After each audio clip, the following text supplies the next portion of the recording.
Sean here, and I want to do a comparison video between Fallkniven and Bark River knives. Honestly guys, Bark River and Fallkniven are making the highest end production fixed blade knives in the entire world. No other company comes close to the just performance level that these outdoor knives have to offer. And I'll argue with you guys all day if you disagree.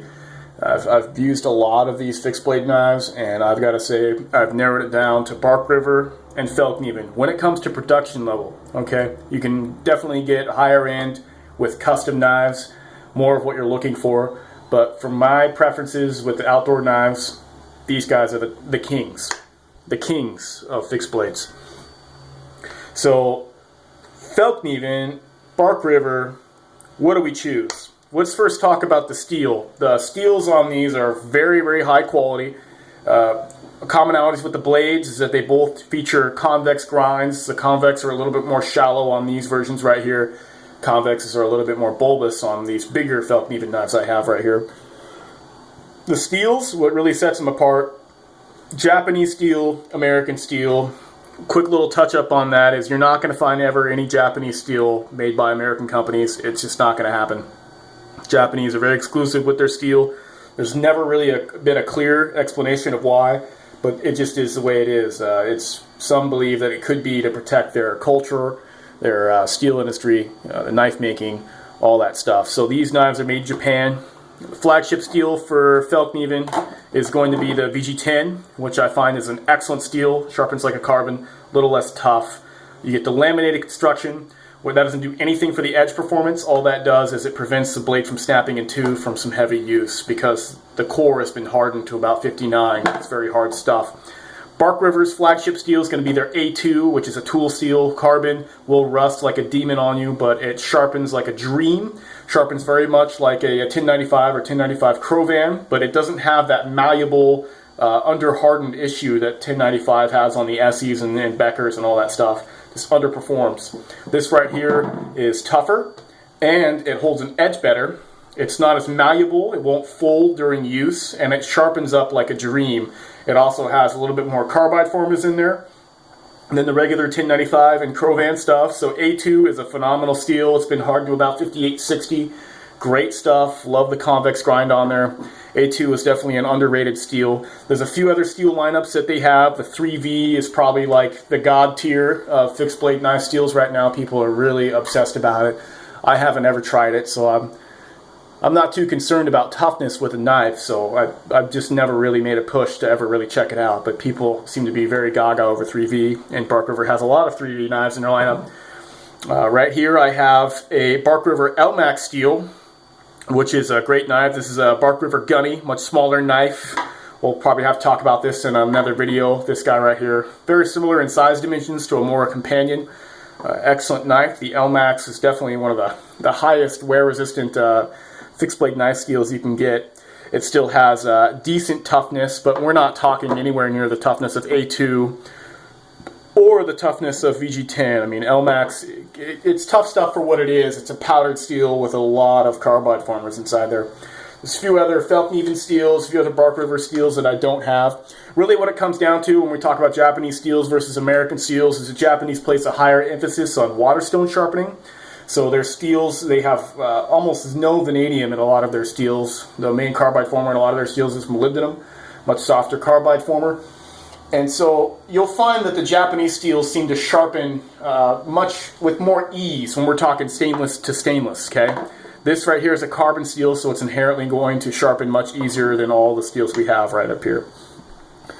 But that in a nutshell is that the Japanese place more of an emphasis on the waterstone sharpening. When we start talking about more of the US steels and these high wear-resistant super steels, they just tend to not sharpen as quickly.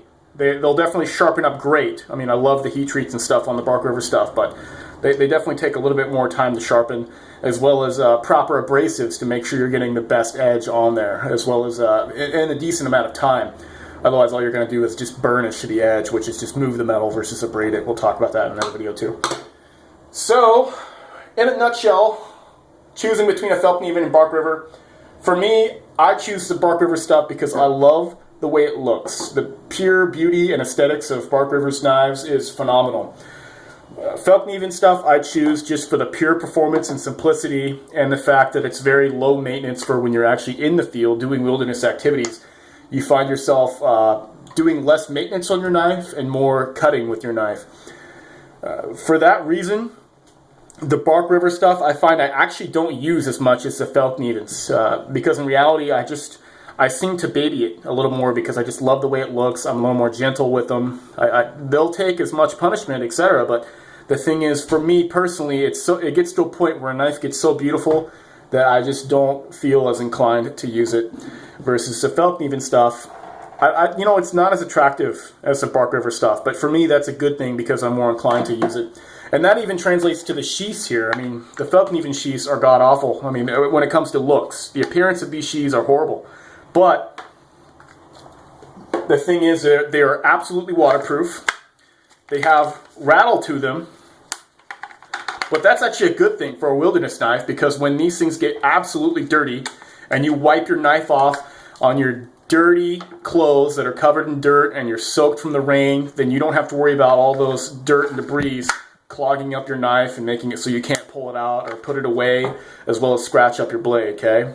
So it may be bad for the internet commandos out there that do airborne drop missions and make silent kills and stuff like that, but I'm never going to do any of that stuff, so I don't care about the sheath rattle at all. And you'll even get a little bit of sheath rattle too on the A1. It's just a design of the sheath itself. Actually, these box style sheaths right here are very traditional to Japan. A lot of Japanese fixed blades, they have these wooden box shapes to them, and since these knives are made in Japan, it does make sense that they would have that. The Bark River sheaths are just so beautiful. I love the way that the Bark River sheaths look. Here we have the sheath right here for the gunny, and then we also have the sheath right here. This is for the Bravo 1. You can have this little tab right here that moves that piece out of the way.